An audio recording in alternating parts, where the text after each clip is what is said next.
Picture yourself back to Christmas Eve, 1973. You've just sat down with a glass of sherry to watch the Morecambe and Wise Christmas special. And then everything goes black. Your television dies mid-sentence, and the electric heater stops humming. You sit there in complete darkness, listening to your dad murmur under his breath as he fumbles for the torch he swore he'd left on the mantelpiece.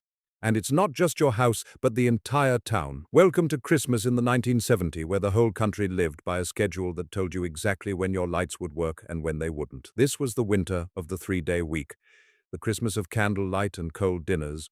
When British families discovered that you could survive without power, it started months earlier, long before anyone thought about Christmas pudding or tree decorations. 1973 had been a difficult year. The world was reeling from the oil crisis, and petrol became liquid gold, queues at filling. Stations stretched around blocks, cars lined up for hours just to fill their tanks, but Britain had a different problem. One that went deeper than expensive oil. Britain ran on coal. The power stations that kept the lights on, the factories running, the trains moving, they all burned coal, vast quantities of it dug from the ground by men who worked in conditions most people couldn't imagine. And those men were angry. They wanted compensation for destroying their bodies to keep Britain powered. The government, struggling with an economy that was already on its knees, said no. So, in November 1973, the National Union of Mine Workers responded. No more extra shifts, no more going above and beyond. Miners would do exactly what their contracts stated, and not a minute more. It sounds reasonable, even moderate, until you realize that British power stations relied entirely on that over time. And almost overnight, the fuel stocks at power stations began to dwindle. The Central Electricity Generating Board watched its reserves drop day by day and warned the government, if this continues, we won't have enough coal to keep the country running through winter. And then, on December 13th, Heath announced the unthinkable, the 3-day week. To conserve electricity, British industry would only be allowed to use power on 3 consecutive days a week. Factories, offices, and shops, all of them would operate on strict schedules. Some would work Monday to Wednesday, others Thursday to Saturday. And for households, rolling blackouts would be implemented across the country, scheduled cuts that would plunge entire regions into darkness for hours at a time.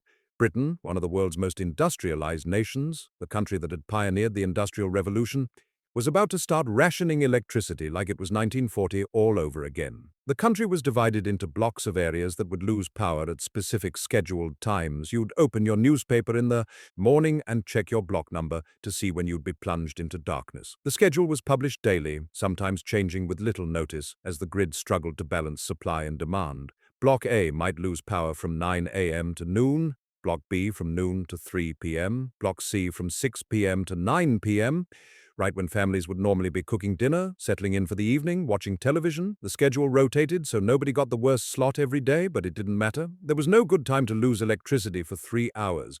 If you were lucky, your blackout happened mid-morning when you were at work, though if your workplace was on the same block, you'd be sent home or told to work by candlelight. If you were unlucky, it happened at tea time, and you'd be cooking by candlelight or eating cold sandwiches because the oven wouldn't work. The television curfew hit hard, particularly during Christmas when families expected festive specials and holiday films. To save energy, the government ordered the BBC and ITV to stop broadcasting at 10:30 p.m. No exceptions, no extensions, not even for Christmas. For a nation that had grown used to late-night entertainment, to staying up on Christmas Eve, watching seasonal programming, to falling asleep on the sofa during a late film, the sudden snow on the screen became a nightly reminder that things were not normal. You'd be watching a show, and then the continuity announcer would appear. That concludes our broadcasting for this evening. Good night.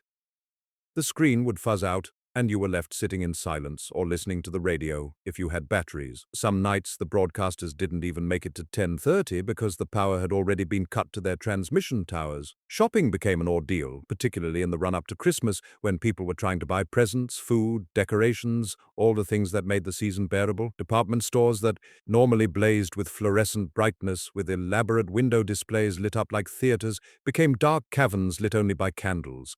Shoppers navigated aisles by torchlight or whatever natural light came through the windows. On overcast December afternoons, that meant almost total darkness by 4 p.m. Woolworths, the beloved chain where families bought everything from sweets to toys, became the go-to destination for emergency supplies. You'd walk down a high street at 6 p.m. and it looked like something from the Victorian era. Shadows dancing on walls, faces half-lit and strange, queues of people trying to finish their errands before the light died completely or the shop gave up and closed early. At home, life contracted into one room.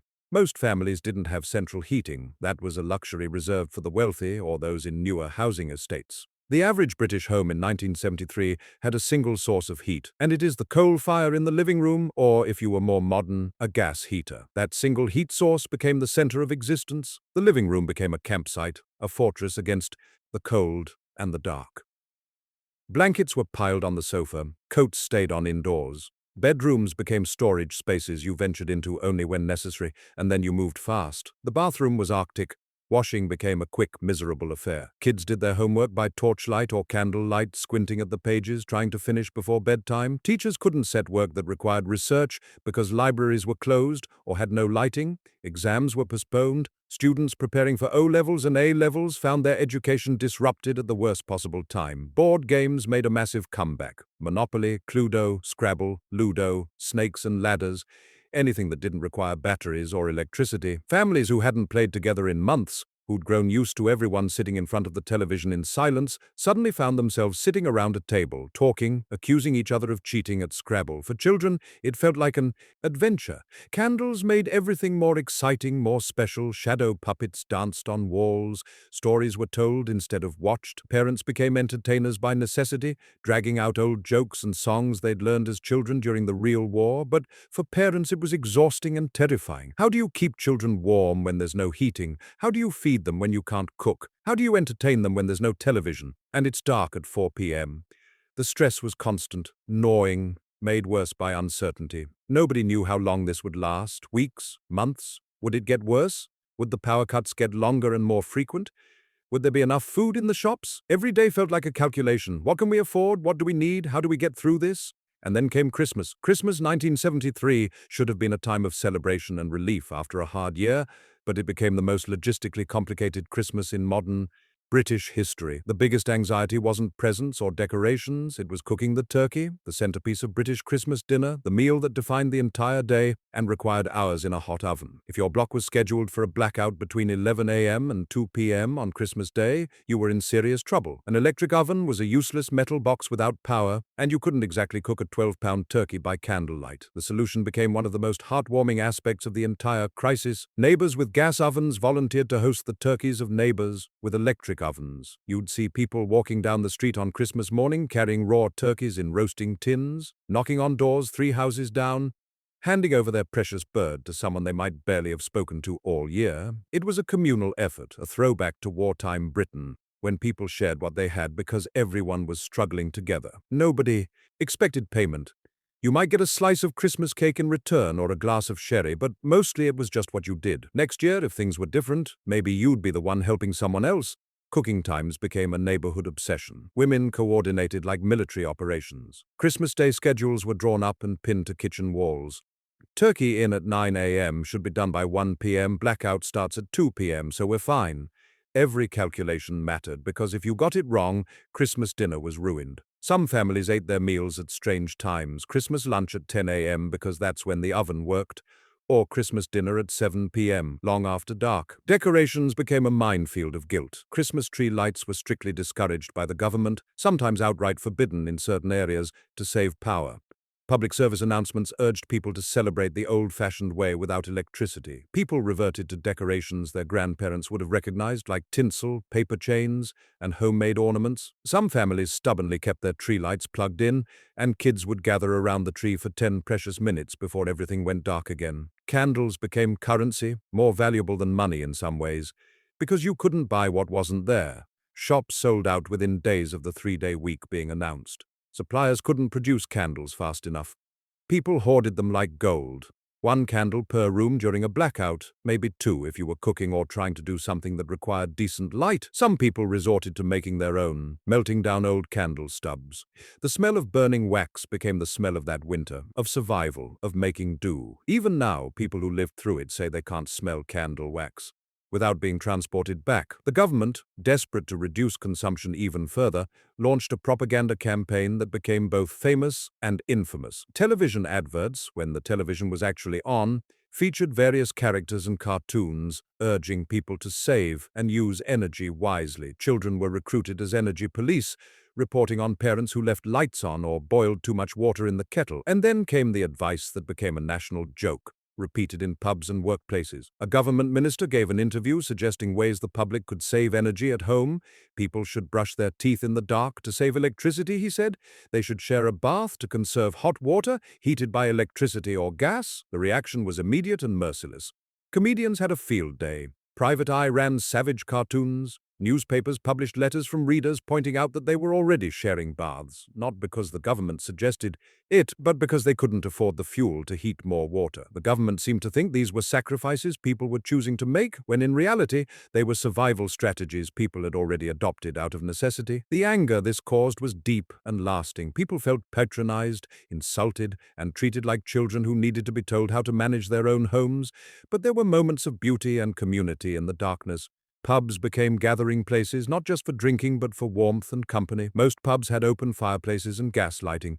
People gathered not just to drink but to be warm together, to laugh and forget for a few hours that the world outside was falling apart. Midnight Mass on Christmas Eve became genuinely atmospheric. School nativity plays went ahead with paraffin lamps instead of stage lights, creating an atmosphere that was oddly appropriate for a story set 2,000 years ago in a stable with no electricity, no modern comfort, just a family making do with what they had. And on Christmas Day itself, families made it work. The turkey got cooked one way or another. Children unwrapped toys and played with them on the floor, while adults tried to muster enthusiasm despite the cold and the worry. The Queen's speech was broadcast as usual at 3 p.m., and families gathered around transistor radios or battery-powered televisions to listen. She spoke about unity, about the British spirit and community. The words resonated because everyone listening was living through exactly that. Her message felt genuine and relevant, describing the reality outside every window, but behind the forced cheer and the making do, there was real hardship that didn't make for heartwarming stories. Elderly people struggled terribly. Pensioners who'd survived the war, who'd lived through genuine hardship,